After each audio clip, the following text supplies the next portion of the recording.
Hi guys, Scott Woodward with you to preview the Four Nations Rugby League, and we're up to games 3 and 4. Things are starting to hot up now, and great for the players. Both games are being played at the famous historical Wembley. I've had the pleasure of being there on one occasion, and it's certainly an incredible atmosphere at the ground. Well, Wales are playing New Zealand in the first game, which is game 3 of the tournament. And let me say, Wales are playing in front of 65,000 fans. First time, a record crowd for Wales. Rugby league team never played anywhere near anything like that. I think the record was about 11,000. So monumental time for Wales, and no doubt that they'll be doing their best. But this should be a very big and easy win by New Zealand. As we're talking at lunchtime on Thursday, out of the 4 teams, only New Zealand are the only team that have released the teams that will play on the weekend. An absolutely disgraceful performance for such a high-profile tournament. I don't know how they expect to get publicity when they don't put the teams out, but it's Thursday lunchtime and we only have the New Zealand team. We have a fairly good idea who's going to play, and quite frankly, it doesn't really matter who's going to play for Wales. They have an ordinary team and they really shouldn't be in the competition. They will be getting beat very easily. New Zealand have made some changes. Once again, they've gone with the 2 second rowers in the centres. Alex Glenn from the Broncos comes into the centres, and a very competent centre. He's just a very classy player, and he'll do a very good job there, and he should cause a lot of problems for Wales. He really is a second rower, but they just have a lot of problems with injuries at the moment in the centres, and so too have Australia, and we'll talk about that in a minute.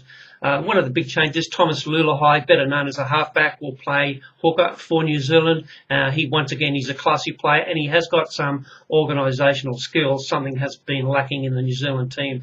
They're continuing to go with Kieran Foran and obviously Benji Marshall as their 7 and their 6. Both players are 5'8", so they don't have a genuine halfback in the side. They don't have a genuine organiser or what I call a top-class tactical kicker. That is a big problem for New Zealand, and they have to get by and win their games with the brute strength of their big forwards and the class of Benji Marshall and players like Jared Beale and Kevin Locke, who has been in great form, Kevin Locke. As a matter of fact, all 3 fullbacks, Billy Slater, Kevin Locke, and Sam Tompkins from England, 3 incredible fullbacks, and really a pleasure to watch them go around.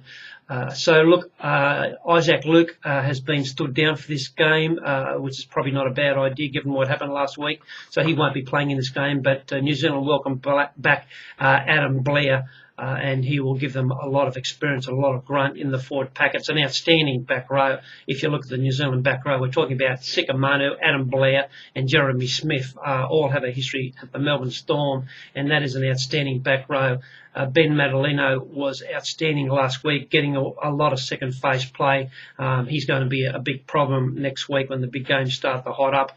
Sam McHenry is the other prop forward for New Zealand. So look, it's a very, very good looking New Zealand side. They should be winning this game by in excess of 30 points, I would think. Nathan Thien comes onto the bench. Jared Hargraves, I don't really consider him an international player. He doesn't really have a lot of skills. He's just a kamikaze, hard-hitting guy. He's in the side. Obviously, the coach likes him. Fui Moi is the other guy on the bench. I think he's outstanding. I certainly would be starting with him. He gives him genuine go forward. And incredibly young Elijah Taylor has been brought onto the bench. I think he's only 20 years old. He's an absolute tackling machine. Thought they might have put somebody on there with a little bit more flair, a little bit bigger running game. But he's certainly going to be a big part of New Zealand team for many years to come. And obviously the coach wanted to give him some experience. So there it is in game 1. It's being played at Wembley. They kick off at 1 p.m. local time, and at 3:30. On the same ground, Australia will back up and play England. This will be the highlight of the Four Nations so far. Obviously the best team, New Zealand, and England will be vying for New Zealand, with New Zealand to play Australia in the final. And while I don't think they can win this game, they can certainly put up a good show and firm in the betting. We've had something small on England to win this tournament with the view of crushing back later when they firm in. They have already firmed in, and New Zealand have blown out after last weekend's games, and with a little bit of luck, they will put up a good show and firm in a little bit more. Obviously, the England-New Zealand game is going to be the big game that will decide who will play Australia in the final. But look, we haven't got the teams. England and Australia haven't announced their teams. I believe they're going to be announced in about another 6 to 8 hours, which doesn't help us much. But certainly we know at this stage Tonga will be out of the Australian side, and the champion Australian centre Greg Inglis will slot straight in on the left side on the centre. Now, that causes a little bit of a problem for Australia moving forward. It means that Chris Lawrence will have to move to right centre. Now, Chris Lawrence isn't the best defender at the best of times on his favourite left side. Now, he's having to move to the right. I don't know what it's going to do there. There's a little opportunity there for England to exploit Chris Lawrence. He's not a good lateral defender, and he's playing on a side that I've never seen him play on the right side.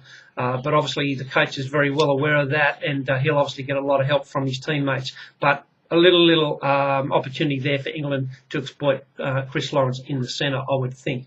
As far as England are concerned, I think England have got a chance to win this competition if the coach gets the configuration of the players right. From what I've seen so far, he's got it wrong. He's playing Chris Hollington off the bench, and he's been playing Gareth Widdop off the bench, and they absolutely both should be starting. Chris Hollington is a dead-set 80-minute player, and he's full of enthusiasm and a very good talker. He's the sort of guy that you want in your team, that players want to be around, and he come on and he made an instant impact last week. But he is an 80-minute player. He would be one of the fittest players along with Gareth Ellis in that side, and he certainly should be starting. He's a good defender, and he's all over the place. He would be my starting lock forward. But the coach has elected to play him off the bench. I would assume that he'll do the same thing again. Once again, look, I mentioned Gareth Widdop should start. I would have him starting in place of Kevin Sinfield. Kevin Sinfield is a hero in England, and very few coaches would be game to drop him. But I would certainly drop him. I think he's 31 years old. Gareth Widdop is the future of England. He has unbelievable speed. He's got good skills and a fair kicking game. He absolutely should be in the side. All Kevin Sinfield is doing is catching and passing, and his goal kicking was atrocious last week. If you're going to play him, have him off the bench and have him coming in and playing hooker or something like that. He's taking up a key position at 5'8", and he's keeping one of the players that can really cause Australia some trouble out of their starting side. So for me, my starting back line for England, I'd have Ranji Chase, who I thought was very dangerous last week, and he's just got skills that England haven't had in previous years. He would be my halfback, and I would have Gareth Widdop as my 5'8". I can assure you, having a spine as Ranji Chase at halfback, Gareth Widdop at 5'8", and then you've got Sam Tompkins at fullback, and probably backed up with James Rugby at 9. That is a very, very dangerous spine for England. There's speed, and there's a tackle over the park, and that would cause Tim Sheens a lot of problems in trying to combat that. And that's what England have to do.